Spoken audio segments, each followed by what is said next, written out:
Romanos capítulo 12, y vamos a leer los versículos 1 y 2. Por consiguiente, hermanos, os ruego por las misericordias de Dios que presentéis vuestros cuerpos como sacrificio vivo y santo, aceptable a Dios, que es vuestro culto racional. Y no os adaptéis a este mundo, sino transformaos mediante la renovación de vuestra mente, para que verifiquéis cuál es la voluntad de Dios, lo que es bueno, aceptable y perfecto. Desde hace aproximadamente año y medio hemos estado exponiendo la carta de Pablo a los romanos versículo a versículo. Ayer, solo por curiosidad, quise verificar cuándo iniciamos esta serie, y fue el 14 de abril del 2019. Así que tenemos un año y más o menos 7 meses predicando únicamente de Romanos 1 al 11. Pero en la mañana de hoy hemos llegado a lo que podríamos llamar la bisagra de la carta, porque hay un giro aquí desde la parte doctrinal a la parte práctica.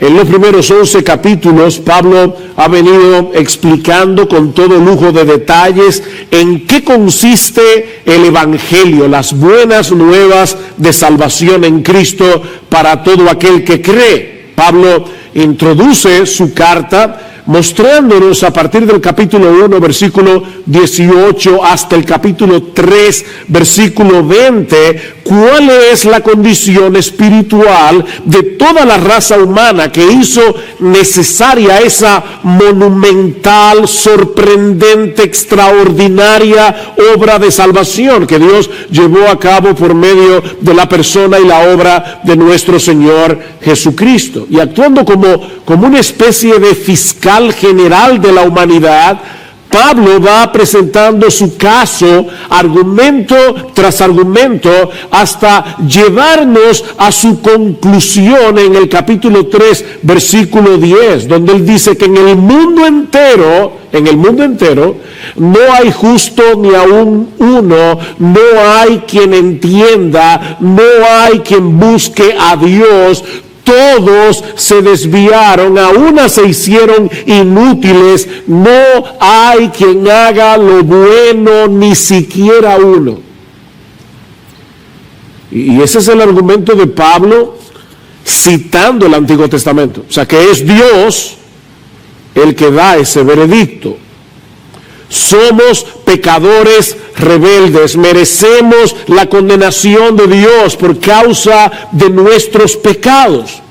Pero mis hermanos y amigos que están aquí en esta mañana, es sobre ese fondo negro de nuestra condición espiritual que el diamante del Evangelio brilla en todo su esplendor. La buena noticia que el Evangelio anuncia es que Dios no nos dejó en esa condición de miseria, en esa condición de condenación, sino que proveyó a través de Cristo un Salvador que nos libra del pecado y que nos libra de todas las consecuencias del pecado.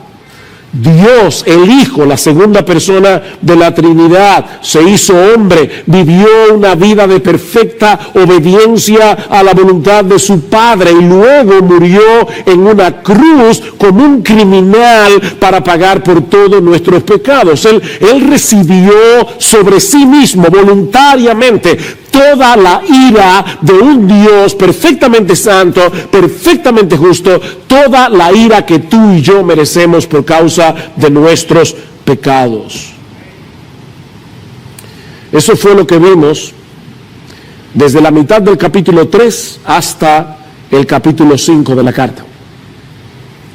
Cristo unió nuestras vidas con la suya por medio de la fe.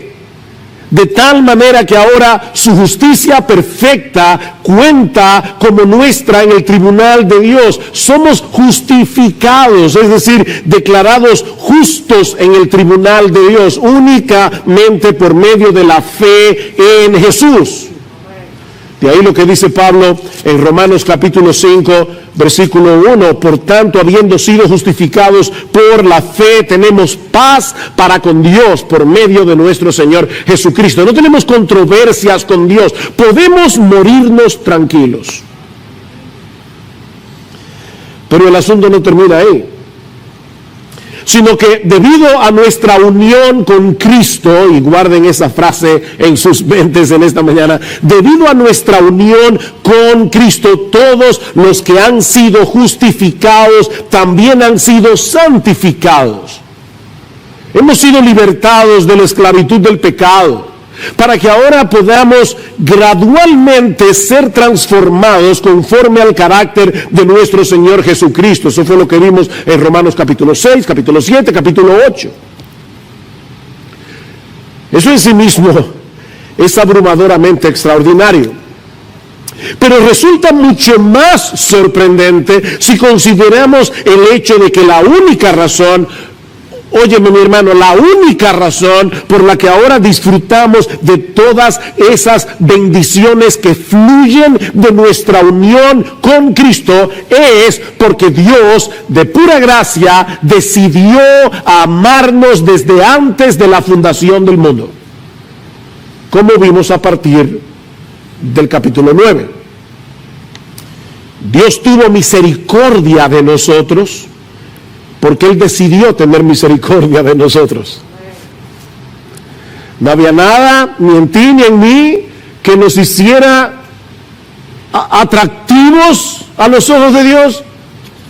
Romanos 9:16, Romanos 9:18, Dios tuvo misericordia porque Dios tuvo misericordia. Porque Él decidió amarnos.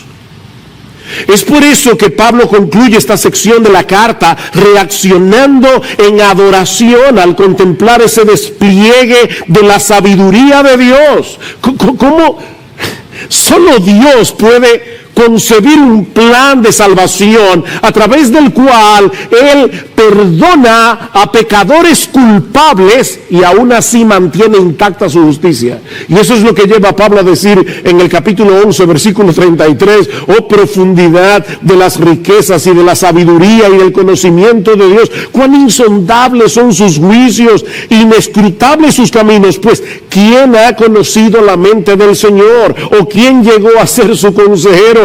¿O quién le ha dado a Él primero para que se le tenga que recompensar? Porque de Él y por Él y para Él son todas las cosas. A Él sea la gloria por siempre. Amén. Y lo que vamos a ver ahora, a partir del capítulo 12 y hasta el final de la epístola, son las aplicaciones que se derivan de todo lo que Dios ha hecho a nuestro favor. Solo por gracia, solo por Cristo, solo por medio de la fe. Y hay al menos dos enseñanzas que podemos extraer de estos dos versículos de Romanos 12 con el que Pablo introduce esta última sección de la carta. La primera es que la vida cristiana práctica, porque recuerden, ahora vamos a ver las aplicaciones. La vida cristiana práctica se construye sobre el Evangelio.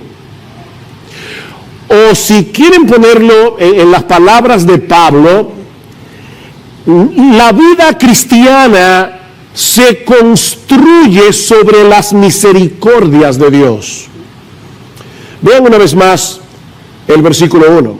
Por consiguiente, o como dice la Reina Valera del 60, así que, hermanos, os ruego por las misericordias de Dios que presentéis vuestros cuerpos como sacrificio vivo y santo, aceptable a Dios, que es vuestro culto racional. Esta exhortación no aparece en un vacío, ni todas las que vamos a ver a partir de ahora en la serie de Romanos, no son exhortaciones que aparecen en un vacío. Están relacionadas con todo lo que Pablo ha venido hablando del Evangelio en los primeros 11 capítulos de la carta. Primero el Evangelio, luego las exhortaciones. Y en este caso, mis hermanos, el orden de los factores sí altera el producto. Sí altera el producto. No podemos comenzar exhortando a las personas a que se comporten de cierta manera sin antes decirles lo que Dios ha hecho a nuestro favor en Cristo para hacer posible ese cambio radical en nuestras vidas. Primero el Evangelio, luego las exhortaciones. Mis hermanos, ese es el problema de los moralistas. Nosotros somos cristianos, no moralizadores. El problema de los moralistas es que sus exhortaciones a una vida buena no tienen ninguna base que la sustente. Los moralistas ponen el caballo detrás de la carreta, cuando debería ser delante, ¿verdad? Para que mueva la carreta. Los moralistas ponen el caballo detrás. De hecho, es interesante notar que en los primeros 11 capítulos de Romanos, los cuales suman en total 315 versículos, cuéntalos si quieres, 315 versículos, allí solo aparecen 6 exhortaciones o mandatos. 6 mandamientos en 315 versículos. Pero a partir del capítulo 12 encontramos una exhortación tras otra sobre cómo vivir a la altura de nuestra nueva identidad en Cristo. De hecho, solo en el capítulo 12 hay 20 exhortaciones, más del triple que en los 11 capítulos anteriores. Otra manera de decir esto, y por favor no se preocupen, van a entenderlo porque al principio puede sonar un poco extraño, pero otra manera de decir esto es que en la gramática del Evangelio los indicativos vienen primero y los imperativos después. Si tú quieres hablar en el lenguaje de Dios, apréndete esta regla de la gramática celestial. Los indicativos primero y los imperativos después. Ahora, yo sé que hay muchos aquí que salieron del colegio hace ya unos cuantos años.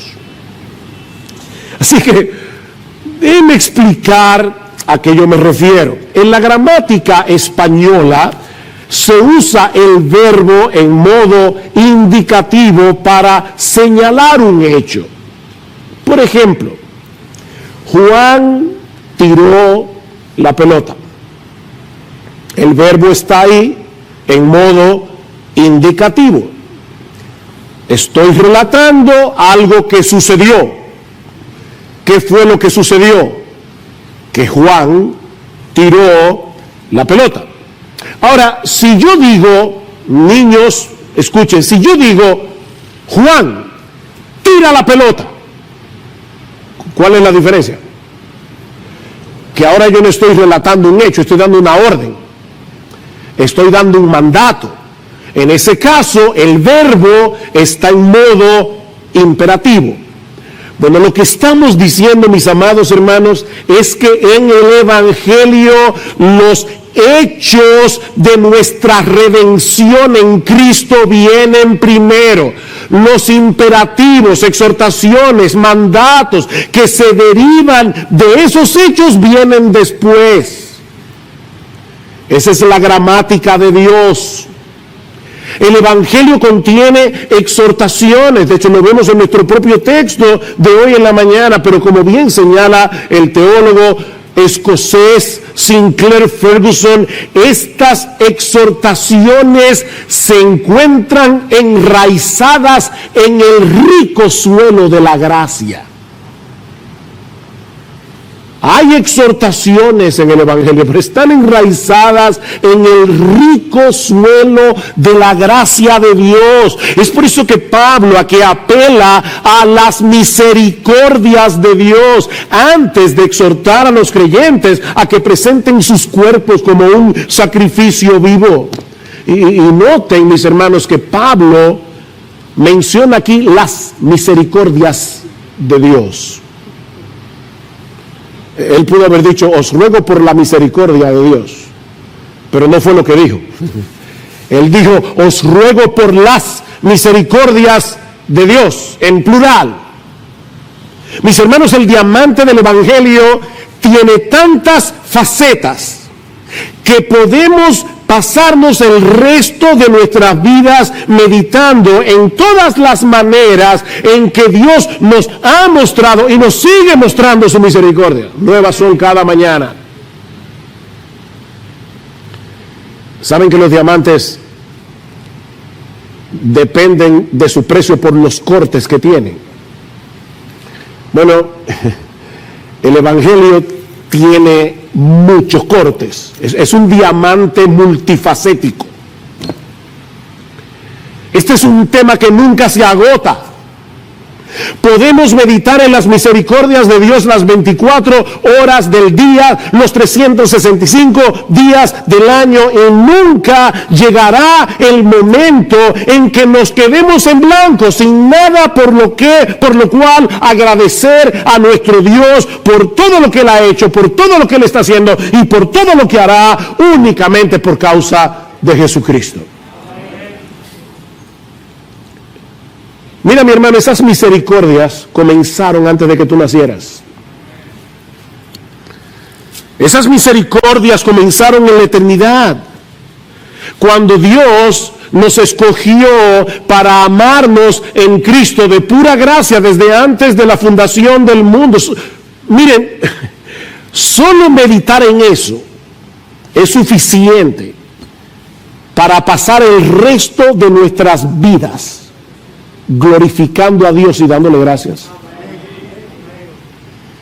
Él te amó, te escogió por nombre, con nombre y apellido, para que tú seas de Él. Sobre todo, tomando en cuenta el hecho de que Dios conocía de antemano lo corrupto que sería nuestro corazón. Dios sabía de antemano, cuando nos escogió, que nosotros no lo íbamos a escoger a Él naturalmente. Y sabía de antemano el precio que Él iba a tener que pagar para rescatarnos de esa condición y reconciliarnos con Él. La vida de su precioso Hijo. Mis hermanos, en la misma medida en que nosotros entendemos la magnitud de nuestros pecados, así como la gloria y majestad de aquel que estuvo dispuesto a hacerse hombre y sustituirnos en la cruz para pagar nuestra deuda con la justicia de Dios, en la misma medida en que nosotros entendemos eso, estaremos preparados para darle a nuestro Dios la gloria que Él merece. Esa es la meta final de nuestra salvación. La gloria de Dios.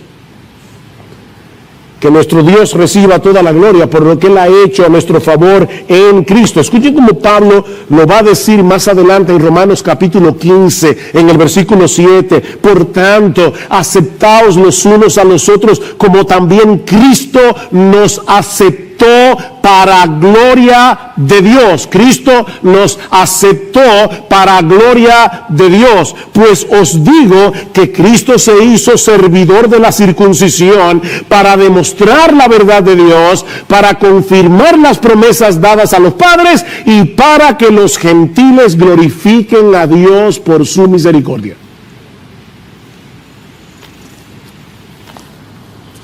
Cristo se hizo hombre para todo eso.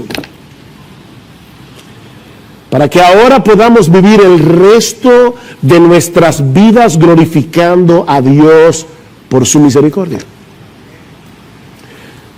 Lo que nos lleva de la mano a la segunda parte de nuestro texto. Ya vimos que la vida cristiana se construye sobre el Evangelio, es sobre las misericordias de Dios, sobre lo que ya Dios hizo a nuestro favor. Cualquier cosa que nosotros hagamos de ahora en adelante no es para ganarnos el favor de Dios, es porque ya fuimos favorecidos por Él. Recuerden la gramática, primero los indicativos, luego los imperativos. Bueno, ahora vienen los imperativos. Y lo que aprendemos de esta segunda parte de nuestro texto es que la vida cristiana práctica se resume en dos deberes fundamentales que descansan en las misericordias de Dios. Y el primero es que presentemos nuestros cuerpos en sacrificio vivo. Vean el versículo 1. Romanos 12:1. Por consiguiente, hermanos, os ruego por las misericordias de Dios que presentéis vuestros cuerpos como sacrificio. Deténganse allí por un momento. Cuando los judíos del primer siglo, y también en cierto modo los paganos, escuchaban la palabra sacrificio, muy probablemente pensaban en tres cosas: un templo, un sacerdote y un animal. Un templo, un sacerdote y un animal. Estos tres elementos eran fundamentales para la adoración a Dios en el antiguo pacto. Un israelita creyente en el antiguo pacto no podía concebir la adoración a Dios sin un templo, un sacerdote y un animal. Pero cuando llegamos al Nuevo Testamento descubrimos algo sorprendente. Y es el hecho de que estos tres elementos del antiguo pacto, el templo, el sacerdote y el sacrificio, señalaban hacia nuestro Señor Jesucristo. Él es el templo final de Dios. Ustedes recuerdan en Juan capítulo 2 cuando Cristo le dice a los judíos: destruid este templo y en 3 días yo lo levantaré. Y ellos decían: ¿cómo es posible que este templo, el que Herodes estaba reconstruyendo, ha durado 40 años en su reconstrucción y tú lo vas a levantar en 3 días? Pero dice Juan 2:21, pero él hablaba del templo de su cuerpo. Jesucristo es el templo final de Dios. Por eso es que ya no adoramos ni en Jerusalén, ni aquí, ni allí. Estamos en Cristo, en el templo, todo el tiempo. Pero al mismo tiempo, Él es el sacerdote y el sacrificio. Él es el sacerdote que en el altar de la cruz se ofrece a sí mismo como el Cordero de Dios que quita el pecado del mundo. Eso es lo que vemos en toda la carta a los hebreos. Él es el sacrificio final. Bueno, ahora Pablo se vale de esta misma terminología tan típica del Antiguo Testamento, escuchen bien, para señalar a los creyentes del nuevo pacto que debido a nuestra unión con Cristo, ahora somos el templo de Dios, una nación de sacerdotes y somos el sacrificio. Recuerden, Cristo es el templo, el sacerdote y el sacrificio, y nosotros estamos en Él. Así que por causa de nuestra unión con Cristo, nosotros somos el templo, nosotros somos los sacerdotes y nosotros somos el sacrificio. Vean lo que dice en 1 de Pedro capítulo 2 versículo 4 al 5, y ese texto es importante porque usa palabras muy similares a las de Romanos 12:1. Dice Pedro: viniendo a Él como una piedra viva, desechada por los hombres, pero escogida y preciosa delante de Dios, también vosotros como piedras vivas, sed edificados como casa espiritual, el templo, para un sacerdocio santo, para ofrecer sacrificios espirituales aceptables a Dios por medio de Jesucristo. ¿Ven? Somos el templo, los sacerdotes y el sacrificio. Solo que ahora ese sacrificio no tiene nada que ver con el perdón de los pecados, sino con nuestra consagración, con nuestra entrega total a Dios por lo que Él ya hizo en Cristo para perdonar nuestros pecados. Nosotros no hacemos sacrificios para el perdón de los pecados. Eso lo hizo Jesús. Por eso es que Pedro dice que nuestros sacrificios espirituales son aceptables a Dios por medio de Jesucristo. De manera que el sacrificio del que Pablo está hablando en Romanos capítulo 12, versículo 1, mis amados hermanos, es la entrega de todo nuestro ser como una manifestación de nuestra gratitud hacia Dios por todas sus misericordias. En vez de traer un animal para ser sacrificado como hacían los israelitas en el Antiguo Testamento, nosotros somos el sacrificio. Ese es el culto, dice Pablo al final del versículo 1, que ahora rendimos a Dios, la presentación de nuestros cuerpos como un sacrificio vivo. Hay una obsesión ahora con el cuerpo. Y eso no es nuevo, los griegos tenían esa misma obsesión. Una obsesión, los gimnasios son el nuevo templo de hoy, donde las personas van a adorar. Y yo no digo que todo el que vaya a un gimnasio va por eso. Yo estoy diciendo simplemente que hay personas que usan los gimnasios como un templo de adoración a su propio cuerpo. Hay una obsesión con el cuerpo. Y lo que Pablo está diciendo es, sí, toma ese cuerpo y sacrifícaselo a Dios. Esa debe ser tu obsesión. No las libras. El sacrificio, la consagración. Mis hermanos, la verdadera adoración en el nuevo pacto no consiste en algo que hacemos en un lugar determinado, en un día de la semana. Es la entrega total de todo nuestro ser con la determinación de hacer todo lo que hacemos para la gloria de Dios. Adorar a Dios no es algo místico. Estoy aquí.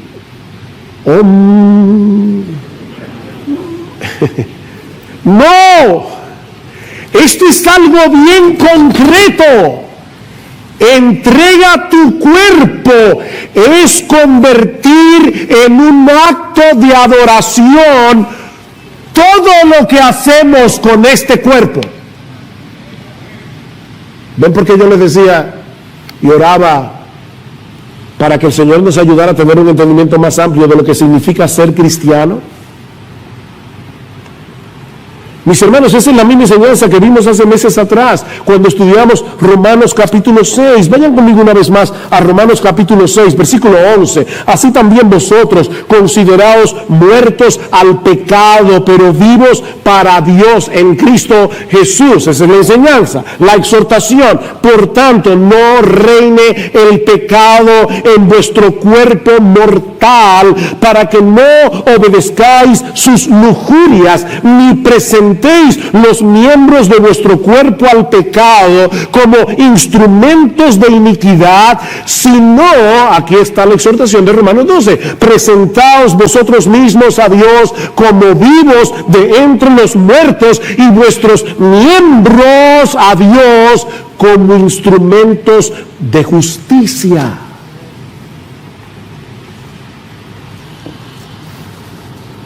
Dice John Piper, lo que esto significa es que tú vas a convertir, todo lo que haces con tu cuerpo en una demostración de que Dios es tu tesoro. deja que cada acto de tu cuerpo vivo muestre que Cristo es más precioso para ti que cualquier otra cosa. Que cada acto de tu cuerpo vivo sea una muerte para todo lo que deshonra a Jesucristo.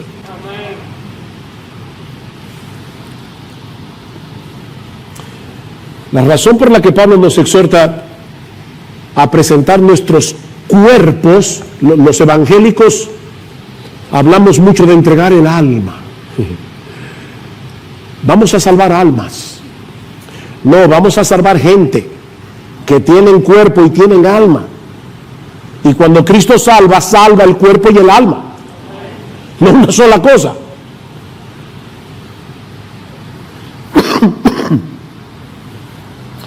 La razón por la que Pablo nos exhorta a presentar nuestros cuerpos en sacrificio es por el hecho de que es a través de nuestros cuerpos que nosotros hacemos lo que hacemos. Hay hermanos que dicen, yo no estaba en la iglesia hoy, pero estaba en espíritu. Pero olvídate de eso. Nosotros no somos espiritistas, no vengas en espíritu. Tú tienes que venir con tu cuerpo, con tus pies, con tu cuerpo, con tu mente, con tu cabeza, para alabar a Dios con tus labios, para escuchar la palabra con reverencia con tus oídos. Es tu cuerpo. Es con nuestros cuerpos que nosotros pecamos. Y es con nuestros cuerpos que servimos a Dios. Y lo que Pablo nos está diciendo tanto en Romanos 6 como en Romanos 12:1 es que ese mismo cuerpo que antes habíamos entregado por completo al pecado, ahora que hemos recibido las misericordias de Dios, debemos entregarlo por entero al servicio de Dios como un acto de adoración. Es en ese sentido que Pablo dice en 1 Corintios capítulo 6, versículo 13, que nuestro cuerpo es para el Señor y el Señor es para el cuerpo. Nuestro cuerpo es para el Señor y este cuerpo ahora es templo del Señor. Templo del Espíritu Santo. Tenemos una nueva vida en Cristo, que debemos vivirla procurando intencionalmente agradarlo a Él en todo lo que hacemos con nuestros cuerpos. Y Pablo le llama sacrificio, porque se trata de algo que hacemos deliberadamente y que muchas veces resultará costoso y doloroso debido al pecado que todavía mora en nosotros. Córtate la mano, sácate los ojos.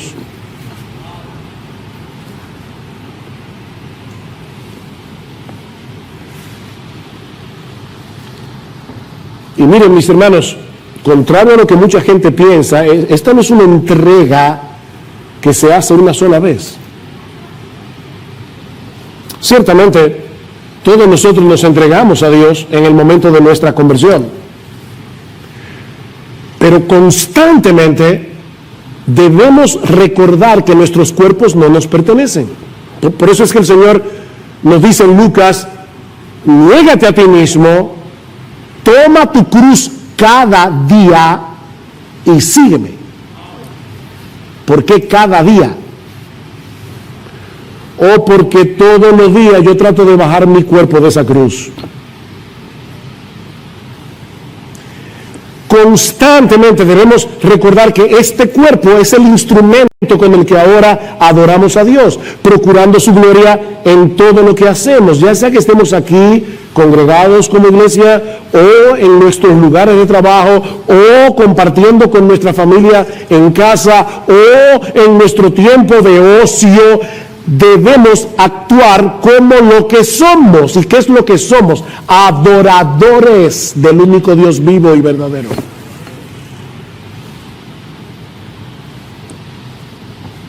Alguien decía, me encanta esto, adorar es vivir tu vida de tal manera que por lo que dices, lo que piensas, lo que sientes, lo que haces con tus brazos, con tus labios, con tus ojos, con tus piernas, con tus manos, todo demuestra que Él es más valioso que cualquier otra cosa. Eso es adorar. Y en ese sentido yo pienso, mis hermanos, que debemos tener cuidado al decir que nosotros venimos a la iglesia a adorar a Dios. Ahora, no me malentiendan. Nosotros venimos a la iglesia a adorar a Dios. Eso es verdad. Pero yo creo que sería más preciso decir que nosotros venimos a la iglesia a continuar adorando. Eso es más preciso, porque supuestamente eso era lo que estábamos haciendo todo el resto de la semana. La diferencia es que ahora lo estamos haciendo como pueblo de Dios, en la presencia especial de Dios, en el día del Señor. Lo que ocurre en este lugar cada domingo debe ser una extensión de esa vida que vivimos el resto de la semana para la gloria de Dios. Somos adoradores que nos reunimos una vez a la semana juntos como iglesia para adorar. Pero éramos adoradores antes de llegar aquí.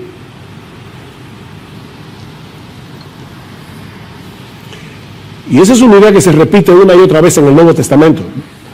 Por solo citar algunos textos, en Filipenses capítulo 3, ¿recuerdan que leyó Marcos? Nosotros somos la verdadera circuncisión, los que en espíritu adoramos a Dios y nos gloriamos en Cristo Jesús. ¿Cuándo es eso? Cuando estamos aquí en la iglesia, los 7 días de la semana.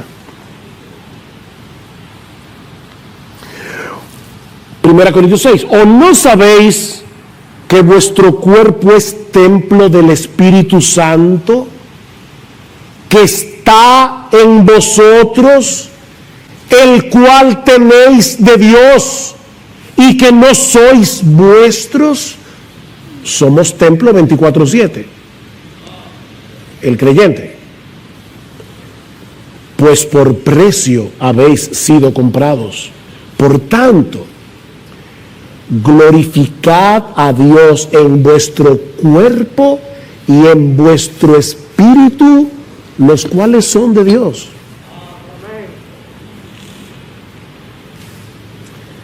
Sí, pastor, por eso es que yo hago mi devocional todos los días. Nadie ha mencionado aquí la palabra devocional. 1 Corintios 10:31.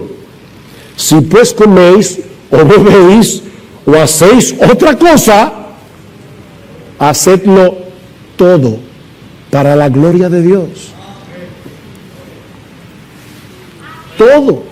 Amén. Mira, mi hermano, déjame decir esto con dulzura, un corazón pastoral. De nada sirve venir a la iglesia y cantar himnos con toda emoción y cerrar los ojos y levantar las manos. Y ustedes saben que yo ni estoy en contra de cantar con emoción, todo lo contrario, ni de cerrar los ojos, yo lo hago todo el tiempo, o levantar las manos. Pero mira, mi hermano, mi hermana, de nada sirve hacer todo eso para luego vivir el resto de la semana haciendo tu voluntad y buscando tu propia gloria.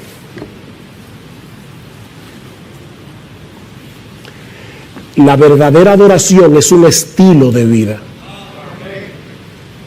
Es un estilo de vida. Ya que Dios nos compró para Él, debemos presentar nuestros cuerpos como sacrificio vivo y santo.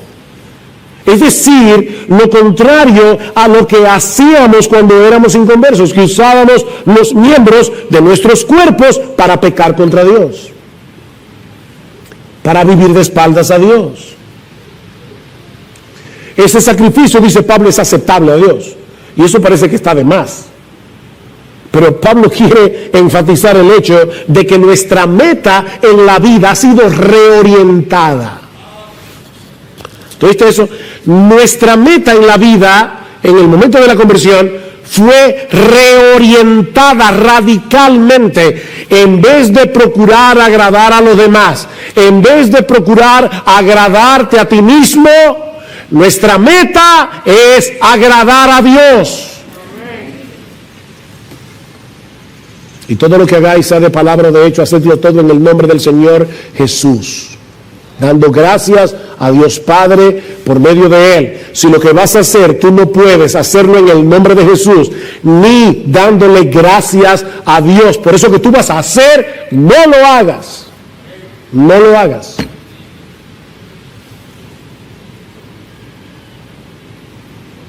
Eso es verdadera adoración. Y no lo hacemos, yo repito otra vez, para ganarnos el favor de Dios, sino porque ya fuimos favorecidos, de pura gracia. Por eso es que Pablo dice al final del versículo 1 que eso es nuestro culto, la palabra es latría. Idolatría es adorar un ídolo. Pero esa latría solo se le debe a Dios. No a María, ni a los ángeles, ni a los santos, solo a Dios. Y Pablo dice, esa es nuestra latría, nuestro culto lógicos, dice el griego, de donde viene nuestra palabra lógico. Es nuestro culto racional, es nuestro culto razonable. Mis hermanos, esa entrega total de todo nuestro ser es la única respuesta razonable a las misericordias de Dios. Es lo único razonable que tú puedes hacer, que yo puedo hacer. Dice un comentarista, una vez que tienes un entendimiento claro de la misericordia de Dios, cualquier otra cosa que no sea un sacrificio total y completo de ti mismo a Dios es completamente irracional. Si pones este texto al revés, todo lo que no sea una entrega a Dios total es irracional. Lo que nos lleva al segundo deber. Recuerden que hemos dicho, nuestro mensaje tiene 2 puntos, no quiero que te pierdas en la estructura. Primer punto, la vida cristiana se construye sobre el Evangelio. En segundo punto, la vida cristiana práctica se resume en 2 deberes fundamentales. ¿Cuáles son esos 2 deberes fundamentales? Primero, entrega todo tu cuerpo como sacrificio, pero no vas a poder hacer eso sin hacer lo segundo. Debemos dejarnos transformar por la renovación de nuestra mente. Versículo 2. Romanos capítulo 12, versículo 2. Y no os adaptéis a este mundo, sino transformaos mediante la renovación de vuestra mente, para que verifiquéis cuál es la voluntad de Dios, lo que es bueno, aceptable y perfecto. Aquí tenemos un mandamiento negativo y un mandamiento positivo. El mandamiento negativo: no nos adaptemos a este mundo. Hay una paráfrasis del Nuevo Testamento que lo pone de esta manera: no permitan que el mundo que los rodea los comprima para adaptarlos a su propio molde.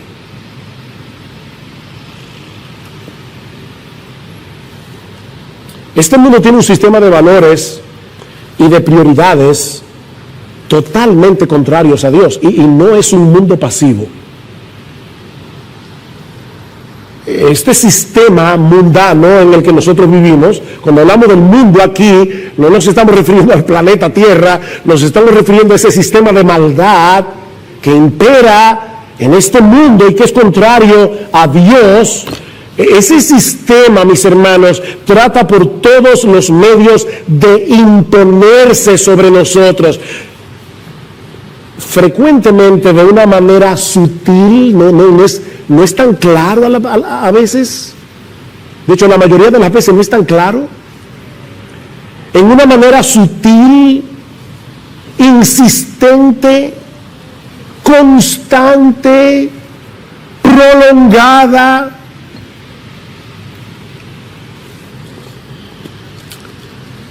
Una vez alguien le dijo a una hermana, mayor de la iglesia, no de esta, de una iglesia no sé dónde, era una señora muy bondadosa, y alguien le dijo: usted es tan bondadosa y siempre trata de encontrarle el lado bueno a los demás, que hasta al diablo usted le encontrará algo bueno.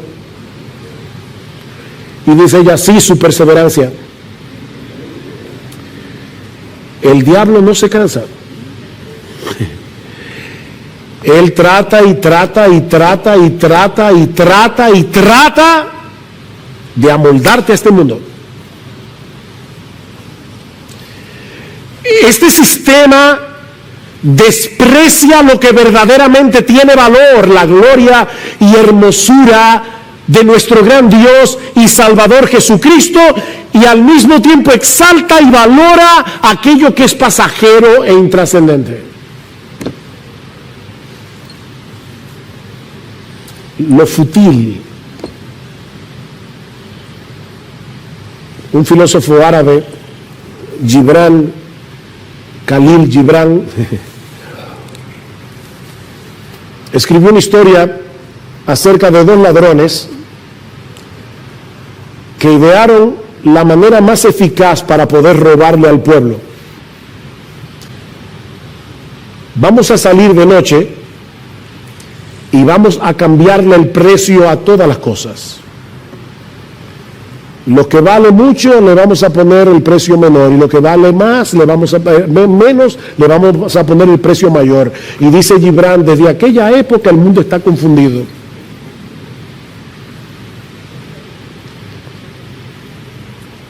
No se están engañando. Y lo que Pablo está diciendo aquí es que debemos rebelarnos contra eso. Rebélate contra ese sistema. No dejes que te arrastren hacia ese sistema de valores. Te están engañando. Te están vendiendo gato por liebre. Te están cambiando espejitos por oro. ¿Y sabes cuál es el problema? Que todos nosotros nacemos ya con ese software instalado, una mentalidad equivocada. ¿Qué dice Pablo en Efesios capítulo 2? Y Él os dio vida a vosotros cuando estabais muertos en vuestros delitos y pecados, en los cuales anduvisteis en otro tiempo, siguiendo la corriente de este mundo, conforme al príncipe de la potestad del aire. Y éramos, Pablo se incluye, éramos por naturaleza hijos de ira, lo mismo que los demás. Tú y yo nacimos con ese software instalado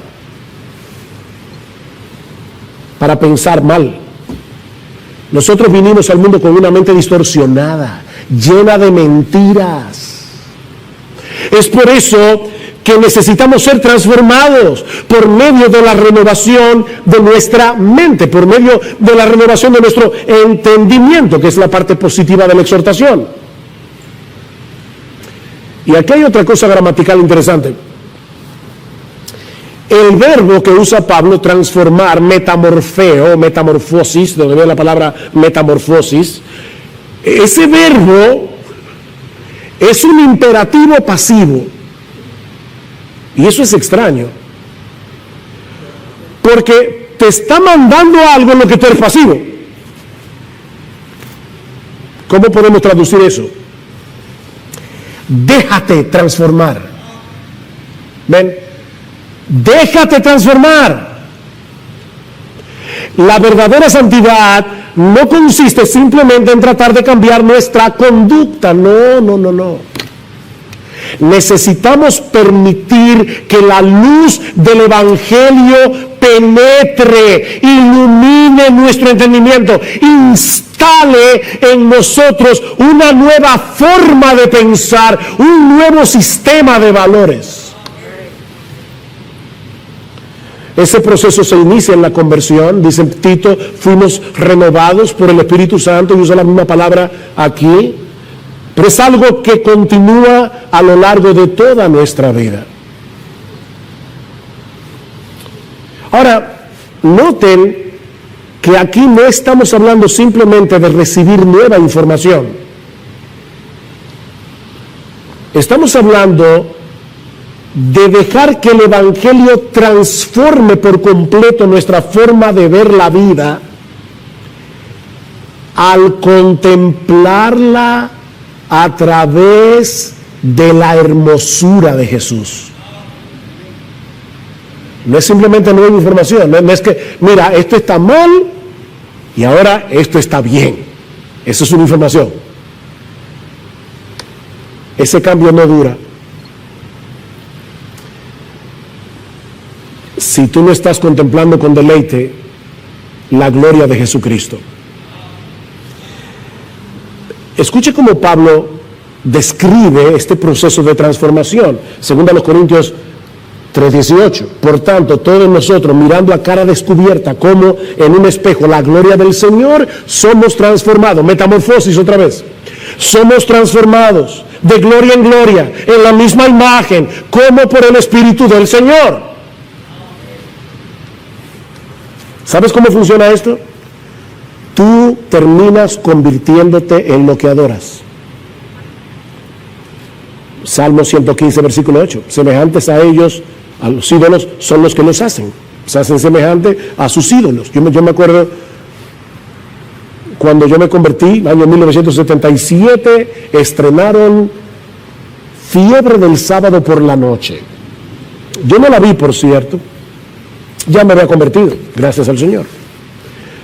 Pero yo decía, ¿y por qué que ahora todos los muchachos andan con esto de aquí, ¿cómo se llama esto? La manga de la camisa. Porque así lo usa John Travolta. Y lo grande es que los adolescentes, sobre todo, tienen un afán de ser únicos. Pero yo no soy como todo el mundo, que entonces se hacen como todo el mundo. Es una cosa rara. Por eso le digo que es muy sutil. Pablo continúa diciendo, pero si nuestro evangelio está aún encubierto, entre los que se pierden está encubierto, en los cuales el Dios de este siglo cegó el entendimiento de los incrédulos para que no les resplandezca la luz del evangelio de la gloria de Cristo, el cual es la imagen de Dios. Si tú no puedes ver a Cristo glorioso, de amigo, es porque el diablo te está cegando. Porque no nos predicamos a nosotros mismos, dice Pablo, sino a Jesucristo como Señor, y a nosotros como vuestros siervos por amor a Jesús. Pablo, ¿y por qué tú predicas si acabas de decir que el pecador está ciego? Yo predico porque Dios, que mandó que de las tinieblas resplandeciese la luz, es el que resplandeció en nuestros corazones para iluminación del conocimiento de la gloria de Dios en la faz de Jesucristo. ¿Ves? Lo que Pablo nos enseña en este pasaje es que el mismo proceso que Dios usó en nuestra conversión, abrir nuestros ojos a través de la predicación para que veamos nuestro pecado y para que veamos a Jesucristo como el todo suficiente Salvador, digno de toda gloria, digno de toda admiración. Ese proceso es el que Dios usa en nuestra santificación. El mismo proceso que usó en la conversión es el que usa en la santificación. Viendo su gloria somos transformados de gloria en gloria. Sinclair Ferguson, otra vez, lo explica de esta manera: en la medida en que la grandeza del Evangelio comienza a llenar y a expandir nuestras mentes, mientras llegamos a conocer al Hijo de Dios a través de la palabra de Dios y por el Espíritu de Dios, un proceso de cambio toma lugar en nuestros pensamientos, en nuestros sentimientos, en nuestros deseos y en nuestro vivir. La palabra de Dios y el Espíritu de Dios obran juntos, transformándonos activa y poderosamente.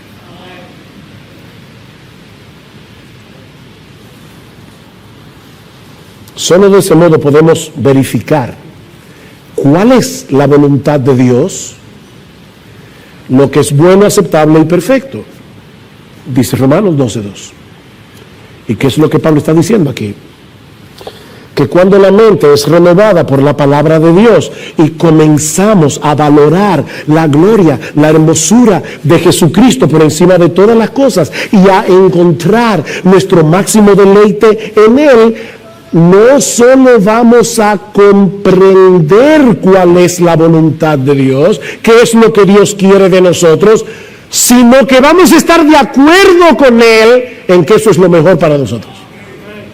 Por eso dice para que comprobéis. No es simplemente para que sepáis cuál es la voluntad de Dios. No es que ahora yo veo, ok, esta es la voluntad de Dios y eso es lo que me conviene. Eso es lo que me conviene. Porque Dios es misericordioso. Él no va a querer para mí nada malo. ¿Ven cómo volvemos a la exhortación del versículo 1? Vamos a querer consagrarnos por entero a Dios porque entenderemos que la verdadera satisfacción y la verdadera felicidad solo se encuentra en nuestra comunión con Él por medio de Cristo, transitando en la senda de su santa y perfecta voluntad. Los mandamientos del Señor son rectos y por eso alegran el corazón.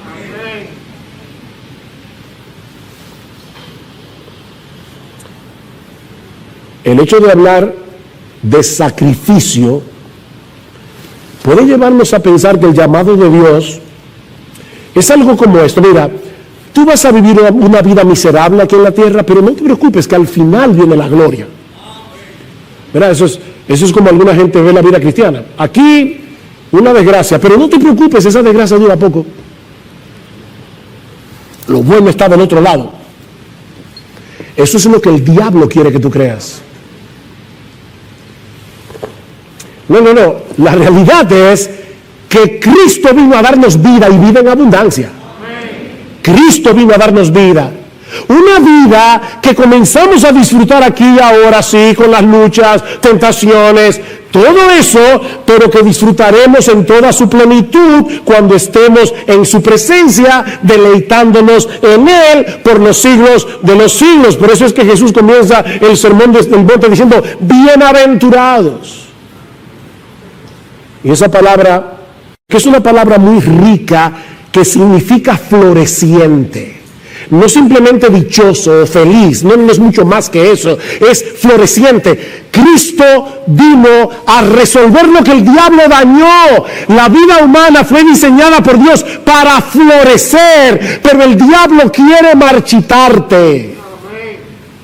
No te dejes engañar.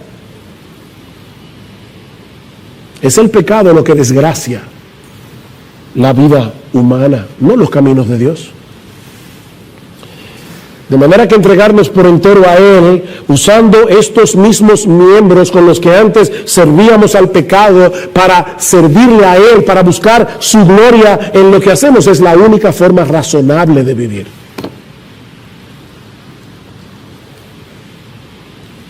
Y a la luz de esa realidad, déjame hacerte una pregunta. Leímos Filipenses 3, donde Pablo dice, yo no tengo todo todavía por basura. Pablo escribió ese libro unos 30 años después de su conversión. Y él está diciendo, cuando yo vi la gloria de Jesús camino a Damasco, todo lo demás para mí se convirtió en basura. ¿Y saben qué? 30 años después lo sigo considerando basura por el incomparable valor de conocer a Cristo. Por el incomparable valor. Mi pregunta es, tú puedes decir lo mismo hoy. Yo no sé qué tiempo tú tienes de convertido, pero tú puedes decir hoy, cuando yo miro al mundo y veo a Cristo,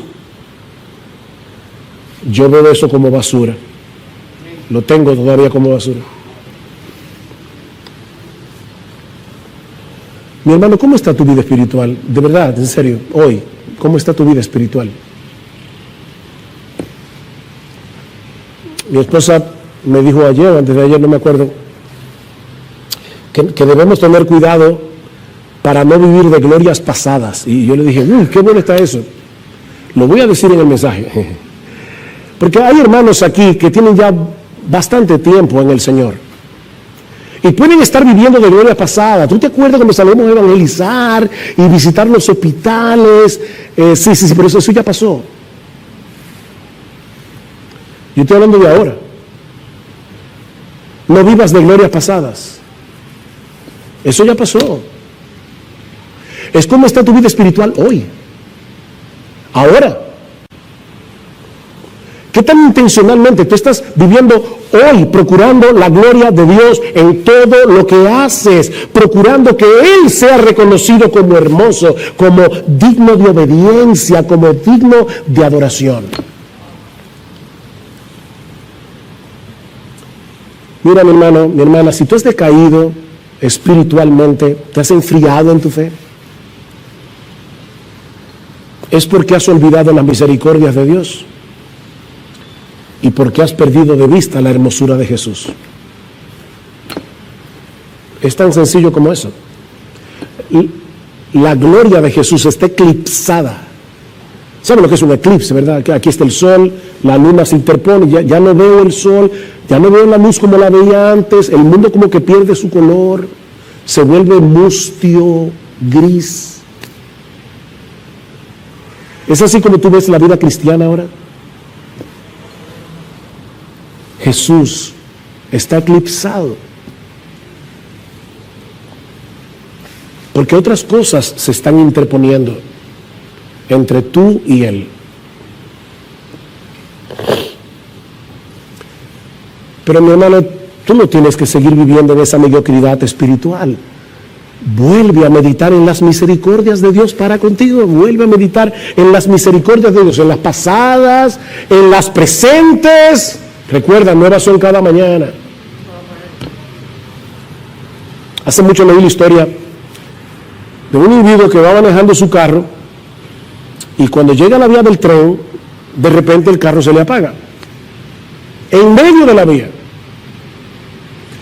Él tranquilamente no ve ningún tren a la vista, comienza a tratar de desabrocharse el cinturón de seguridad para prender el vehículo, pero el cinturón está trabado.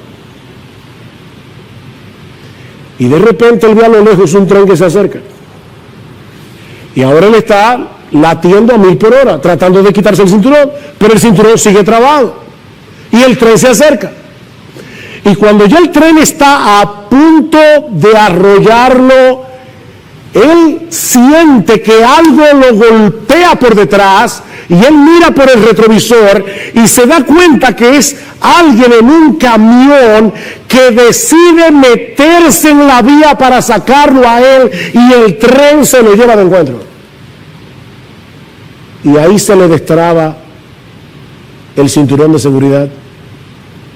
El individuo sale del coche, del carro, mira el camión destrozado y al hombre seguramente muerto, y él no sabe cómo agradecer el hecho de estar vivo.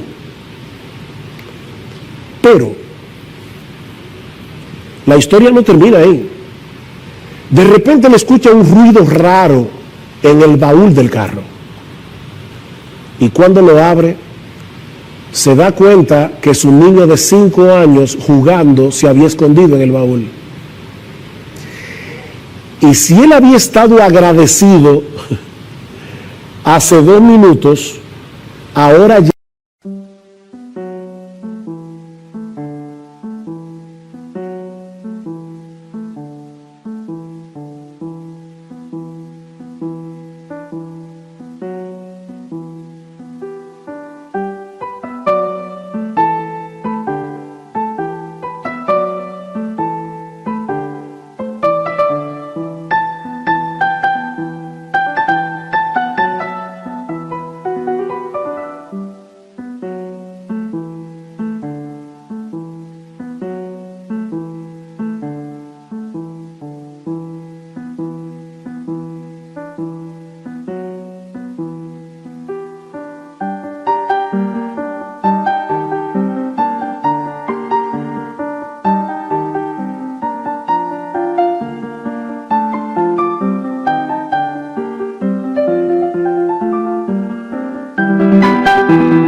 ya él no sabe cómo postrarse y dar gracias por lo que ha sucedido.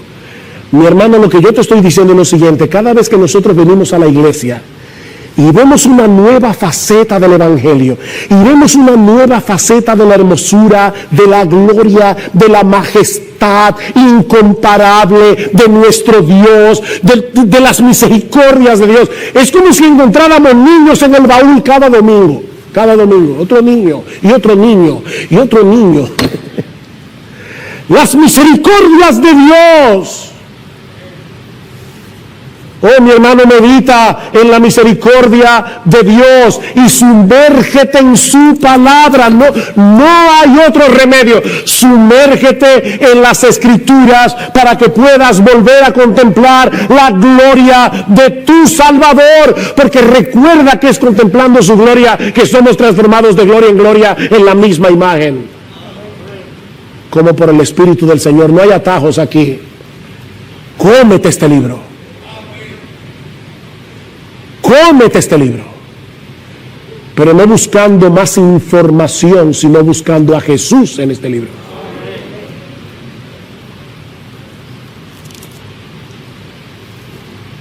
Permítame terminar con esta bendición pastoral que se encuentra en Hebreos 13, porque ese es mi deseo para ustedes y para mí. Oh, mis hermanos, que el Dios de paz, que resucitó de los muertos a nuestro Señor Jesucristo, el gran pastor de las ovejas, mediante la sangre del pacto eterno, los haga aptos en toda buena obra para hacer su voluntad, obrando Él en vosotros lo que es agradable delante de Él, mediante Jesucristo, a quien sea la gloria por los siglos de los siglos. Amén.